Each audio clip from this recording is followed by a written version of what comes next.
Hi friends, welcome to ARK Vasanthi கிரியேட்டர்ஸ்லேருந்து அனந்தலட்சுமி பேசுகிறேன். Happy new year viewers, relatives and friends எல்லோருக்கும் happy new year. இன்றைக்கி வருஷத்தின் முதல் நாள். அதுக்கு நம்ம எதாவது ஸ்வீட் பண்ணலான்ட்டு பார்க்குறோம். செட்டிநாடு உட்காரை பார்க்கலாம். அது செட்டிநாடு ஸ்பெஷல். இது வந்து நம்ம கடலைப்பருப்பு தான் 3 மணி நேரம் ஊற போட்டுருக்கேன். எல்லாமே எதில் நம்ம மெஷர் பண்ணுறோமோ அதுதான் அளவு. இது நான் 1 டம்ளர் சின்ன டம்ளர் எடுத்துகிட்டு இருக்கேன். 1 டம்ளர் 50 கிராம் இருக்கும் எடுத்துகிட்டு இருக்கேன். 3 மணி நேரம் ஊற போட்டுருக்கேன். நல்லா களைஞ்சு அதை வந்து அரைச்சிக்கணும். நம்ம கிரைண்டர் இப்போ அரைச்சிக்கணும் மிக்சியில் போட்டு. அதே டம்ளரில் 1 டம்ளர் வெல்லம் எடுத்துகிட்டு இருக்கேன். வெல்லம், ஏலக்காய் போட்டு இது பண்ணிக்கணும். வெள்ளத்தை நமக்கு அரைச்சிட்டு இது முதல்ல அரைச்சிட்டு அப்புறம் அதை பார்ப்போம். நமக்கு சின்னதாக பச்சை கல்புரம் போட்டால் ரொம்ப நல்லா இருக்கும். அது ஒவ்வொன்றா அப்புறம் பார்க்கலாம். முதல்ல இதை அரைச்சிட்டு வந்துடலாம். மிக்சியில் அரைச்சிட்டு வந்தாச்சு பாருங்க. தண்ணியே விடக்கூடாது. அது ஊறினது 3 மணி நேரம் ஊறினதுலேயே அப்படியே நம்ம தண்ணி விடாத கோர்ஸாக அரைச்சி வந்திருக்கோம். கொரப்பாக கோர்ஸாக அரைச்சி வந்திருக்கோம். இதை வந்து நம்ம ஆவியில் வேக வைக்கணும். அதுக்கு வந்து நான் ஒரு தட்டில் வந்து நெய் தடவிக்கிறேன். இட்லி பானையில் வைக்கலாம், இல்லாட்டி இதில் வைக்கலாம், ஆவி வேக்காட்டில் வைக்கலாம். நான் வந்து இதெல்லாம் வைக்கிறதுனால இப்போ வந்து இது ஆவியில் வேக வைக்கிறதுனால தட்டுக்கு நெய் தடவிக்கிறேன். ஸ்வீட்டாக நெய் தடவிக்கலாம். தேங்காய் 2 ஸ்பூன் போட்டுக்கணும். நீங்கள் உடனே செலவாயிடும் அப்படின்னா நீங்கள் தேங்காய் வந்து அப்படியே அதிலே போட்டு கலந்துடலாம். இல்லை வந்து நமக்கு 2-3 நாளைக்கு வச்சுட்டு சாப்பிட்லாம் அப்படின்னா நம்ம வந்து இது பண்ணிக்கணும். நல்லா வறுத்துக்கணும். மாய்ஸ்சரைசர் போகணும். தேங்காயோட ஈரம் போகிற அளவுக்கு ட்ரையாக நல்லா வறுத்துக்கணும். தண்ணி விடாத அரைக்கணும். இதை அந்த ஊறின ஈரப்பதத்துலேயே 3 மணி நேரம் ஊறிட்டு இல்லையா, அப்படியே அரைக்கணும். இதை தண்ணி விடாத.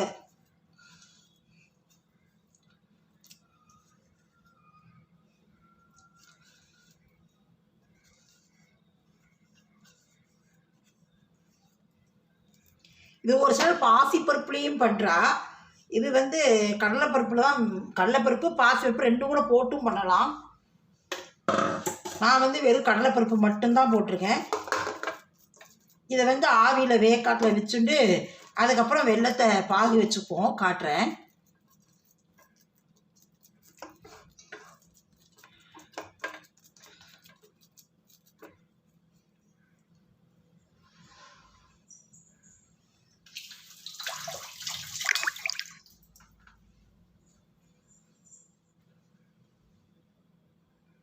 நான் தேங்காய் 2 ஸ்பூன் நல்லா வறுத்துக்கிறேன்.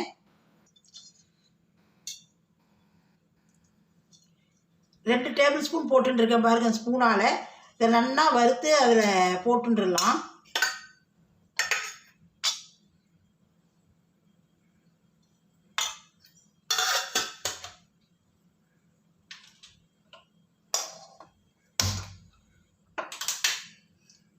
அதை ஆவியில் வேக வச்சுருக்கேன். அது வேகட்டும். கடலைப்பருப்பு வேகட்டும். அதுக்குள்ள நம்ம தேங்காய் வறுத்து வெல்லத்தை கரைச்சிட்டுலாம். வெல்லத்தை சும்மா கரைச்சி எடுத்துட்டு அதுக்கப்புறமா தான் நம்ம பாகு வைக்கணும். ஏன்னா வெள்ளத்தில் கல் மண் இருந்தால் கூட வடிகட்டிக்கலாம். அதுக்கப்புறம் நம்ம பாகு வைக்கணும். நல்லாவே பாகு வரணும் வெல்லம்.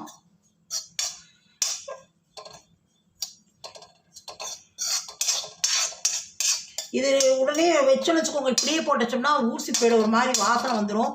அதனால் நம்ம வந்து நல்லா ட்ரையாக இதெல்லாம் போயிடணும். ஈரப்பசையெல்லாம் தேங்காயில் போயிட்டு தான் நல்லாயிருக்கும். நம்ம சாப்பிட்றது 2 நாளைக்கு வச்சுட்டா கூட கெடாது.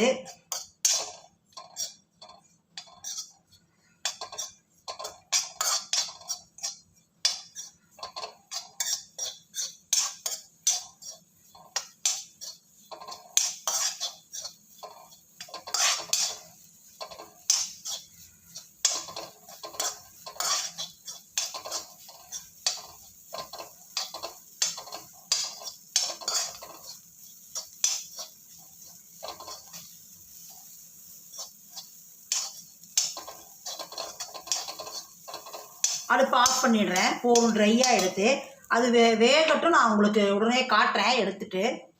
பாருங்கள், வெந்துருத்து. இப்படி இதில் முடிஞ்சால் இப்படி ஃபோர்க்கில் நம்ம உடச்சி விடலாம். இல்லைன்னா வந்து நம்ம வந்து மிக்சியில் போட்டு விப்பரில் போட்டு ஒரு 2 சுற்று சுற்றினா நல்லா பவுடராகிடும்.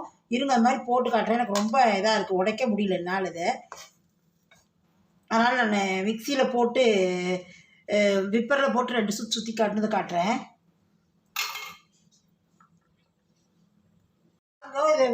இதை வந்து இப்போ மிக்சியில் போட்டு நன்னா விப்பரில் போட்டு அரைச்சிட்டு வந்துட்டேன். இப்படி உதிராக இருக்கும், இப்படி புட்டு மாதிரி இருக்கும். இதுக்கு வந்து நம்ம வெல்லம் அதில் 1 டம்ளர் போட்டுருக்கேன். 1/2 டம்ளர் தண்ணி விட்டுக்கலாம்.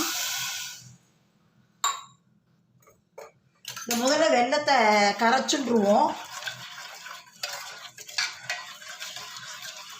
வடிகட்டிட்டு அதுக்கப்புறமா பாகு வைக்கலாம்.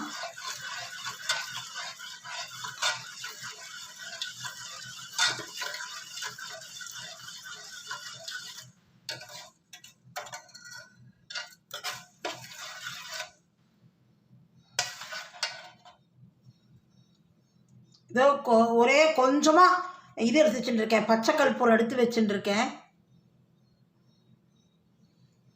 ஏலக்காய் பொடி எடுத்துட்டுருக்கேன், 1 ஸ்பூன் போட்டுக்கலாம். இது முதல்ல வெல்லம் கரைஞ்சோடனே வடிகட்டிட்டு இதை பாகு வைக்கலாம். நல்லா தக்காளி பழ பாகு அதிரசத்துக்கு அதுக்கு அடுத்த பதம் வரணும், கொஞ்சம் கெட்டியாக வரணும். புட்டு மாதிரியே தான் அது பாகு வந்தோடனே நம்ம ஏலக்காய் பொடியும் 1 சிட்டிகை பச்சை கற்பூரத்தையும் போட்டுட்டு நம்ம உடனே இந்த மாவை கொட்டி கலர வேண்டியது தான்.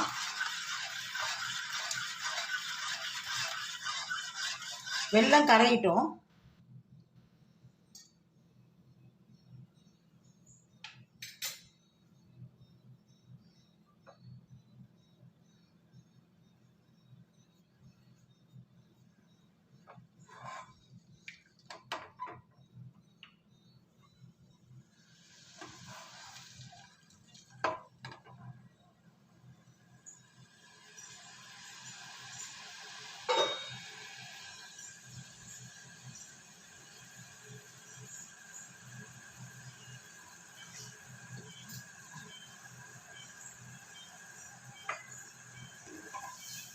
நன்னா கரையிட்டோம். வெல்லம் நன்னா கொதி வருது, வெல்லம் நான் கரையிட்டோம்.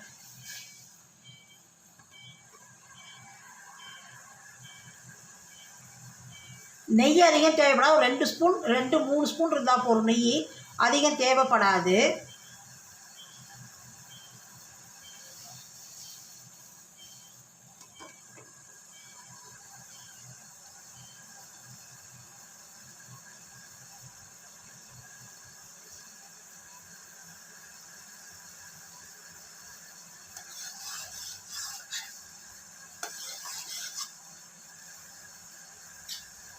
அடுப்பு ஆஃப் பண்ணிவிட்டு இதை வடிகட்டுவோம்.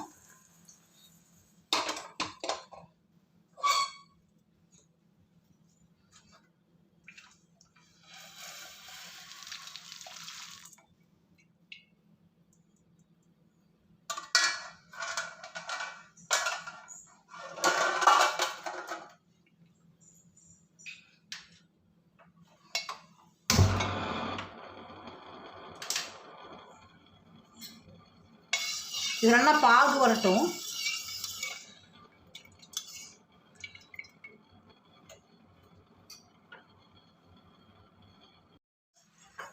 விட்டு பார்க்கலாம்.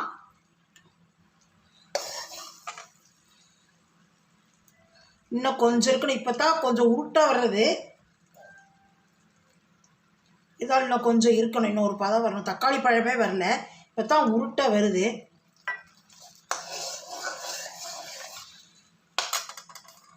ஏலக்காய் போட்டுக்குவோம். ஏலக்காய் 1/2 ஸ்பூன் போட்டுக்கிறேன் பொடி. இந்த தேங்காயை போட்டுன்றேன். நம்ம வறுத்து வச்சுட்டு இருக்கோம் இல்லையா, தேங்காயை போட்டுட்டேன்.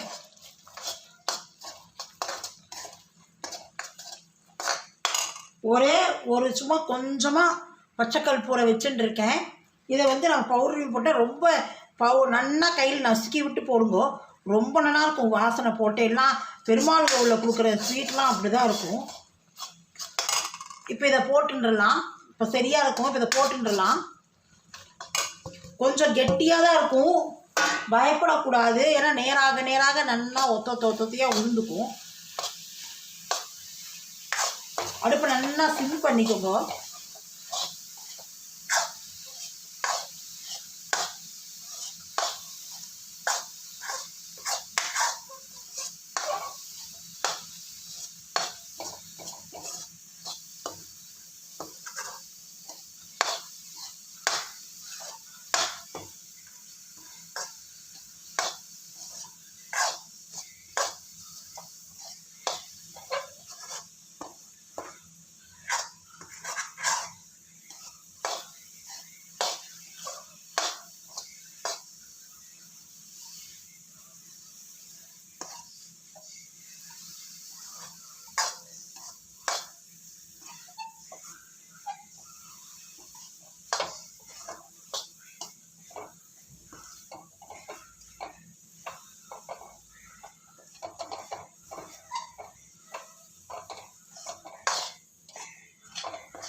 இப்போ பாருங்க உட்கார ரெடியாகிடுது.